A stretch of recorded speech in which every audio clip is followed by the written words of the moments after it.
Ladies and gentlemen, distinguished guests, my name is George Moose, and I have the pleasure of serving as the acting president of the United States Institute of Peace. And in that capacity, I am delighted to welcome you all to Passing the Baton 2025, Securing America's Future in an Era of Strategic Competition. Allow me especially to extend a warm welcome to members of the diplomatic corps who are with us this afternoon. There are too many distinguished guests in the audience for me to introduce and recognize you all. My instructions tell me, first and foremost, that my first order of business is to encourage you to eat. If for no other reason, then it will keep us on schedule with our program. I want to begin by thanking our partners and our sponsors who have made today's event possible. We extend thanks to our donor partners, Deloitte and With Honor, and to Catherine and Rafik Bizri, who serve on the Institute's International Advisory Council. We are grateful for their generous support for this event and for their continued commitment to USIP's mission.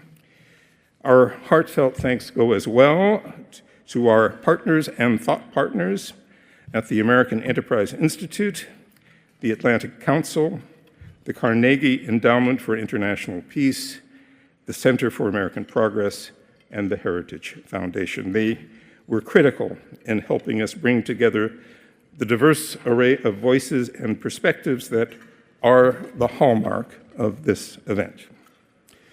I would also like to recognize our media partners, the Wall Street Journal and SiriusXM, who are broadcasting today's program to a broader audience. And for those online and on social media, we invite you to join the conversation using the hashtag Passing the Baton. A brief word about the history of this event. For the past 20 years, it has been a hallmark event of the U.S. Institute of Peace, commemorating the peaceful transfer of power from one U.S. presidential administration to the next. It was first held in 2001 when Sandy Berger passed the baton to Condoleezza Rice.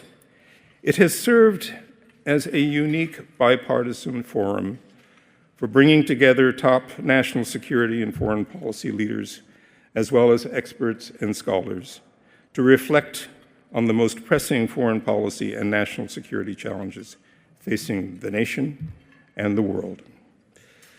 I would humbly submit that the U.S. Institute of Peace is uniquely positioned to host this event. Founded in 1984 by a bipartisan act of Congress, the Institute is a national, nonpartisan, and independent organization dedicated to promoting peace by helping to prevent, mitigate, and resolve violent conflicts abroad, and for the purpose of advancing U.S. national interests. It is, indeed, the realization of a vision cherished by our nation's first president, George Washington, who imagined that the very piece of land on which our headquarters now stands would be the location for a National Peace Academy. And I think it's especially timely to acknowledge the critical role played by President Jimmy Carter, who appointed the commission named for Senator and military veteran Spark Matsunaga, whose recommendation became the basis for the 1984 USIP Act. And we note as well that the act was signed into law by his successor, President Ronald Reagan. Thus, Passing the Baton reflects the Institute's bipartisan origins and its long-standing commitment to bipartisanship in addressing the foreign policy and security challenges facing the nation. Today's program includes a dynamic set of discussions on the central national security challenges and opportunities that lie ahead. We will begin in about 30 minutes with a fireside chat featuring Admiral Gary Roughead, who will address the topic of ensuring strategic stability. We are extremely fortunate in having enlisted the bipartisan participation of noted experts for two panel discussions. The first on harnessing America's leadership in matters of economics and trade. The second on mobilizing technology, old and new. And we are particularly honored to welcome Representative Brian Mast, Chair of the House Foreign Affairs Committee, and Representative Gregory Meeks, ranking member of the same committee, for a discussion on advancing American prosperity and security. And we will conclude with the signature event of this tradition, the Passing of the Baton conversation with outgoing National Security Advisor Jake Sullivan and the National Security Advisor-designate Michael Waltz. Now, before we turn to the rest of our program, it is my distinct pleasure to introduce a dear friend of the Institute and the newly elected chair of the Institute's Board of Directors, John Sullivan. During his tenure as Deputy Secretary of State from 2017 to 2019, he was also the State Department representative on the Institute's board. And from 2019 to 2022, he served as ambassador to Russia, which is the subject of his recently published and widely acclaimed book. John, it's my pleasure to welcome you to the podium.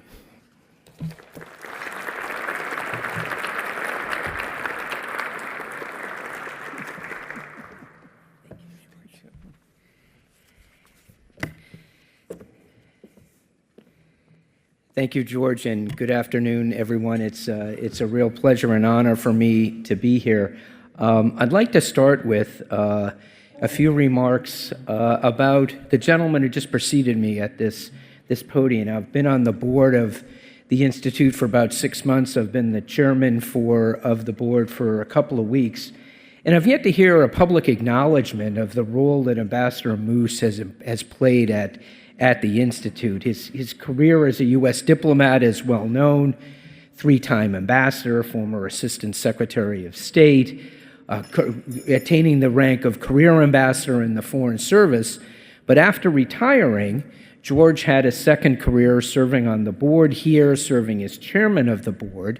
And when it came time for him to rotate off, for him to as Douglas MacArthur said, fade away into retirement, there came an opportunity for him to again succeed, as he has his entire career, and he became the acting, when there was a need here, stepping in to be the acting CEO, as he has been now for many, many months, of this institute. And if you would please join me in a round of applause to thank him.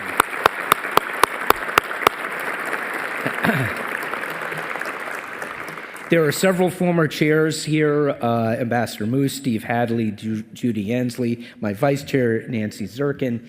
I'm honored to be privileged to serve as chair of the board. As Ambassador Moose mentioned, my firsthand experience as deputy secretary, I served ex officio as a board member, and I saw how this remarkable, nimble institution supports U.S. foreign policy by helping to prevent conflicts and strengthen America's ability to promote peace and security around the world. Today, as we gather for the Passing the Baton conference, I want to reflect on USIP's critical mission and the indispensable role it plays in advancing our national security interests at a time of heightened strategic rivalry and global instability. I don't need to remind this audience that the world is an increasingly dangerous place.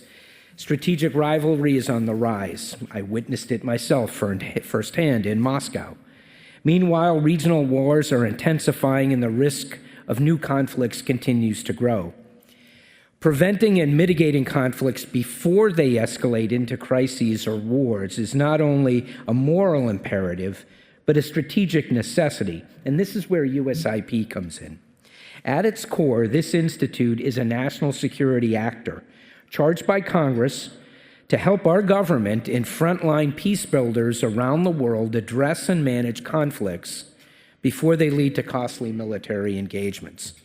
USIP operates on the ground in some of the world's most fragile regions, deploying innovative and cost-effective tools to prevent violence, foster reconciliation, and support stable transitions away from conflict. The Institute's mission is straightforward yet profoundly important: to strengthen America's capacity to prevent, mitigate, and resolve violent conflict. At a time when foreign affairs budgets are stretched and military commitments are under scrutiny, the Institute provides a vital, cost-effective alternative to military intervention. Its success is measured by the conflicts it helps to de-escalate, the wars it prevents, the lives and resources it saves. Success for USIP means that our combat forces will not have to deploy in regions where conflict threatens to erupt or escalate.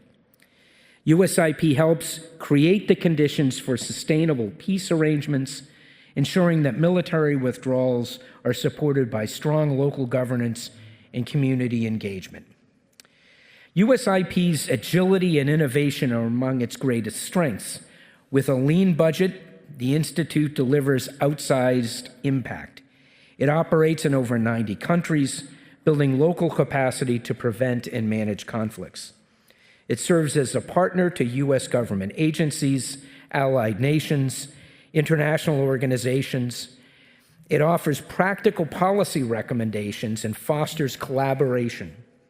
Its ability to work outside the wire in dangerous places renders it a valuable partner to U.S. civilian and military agencies.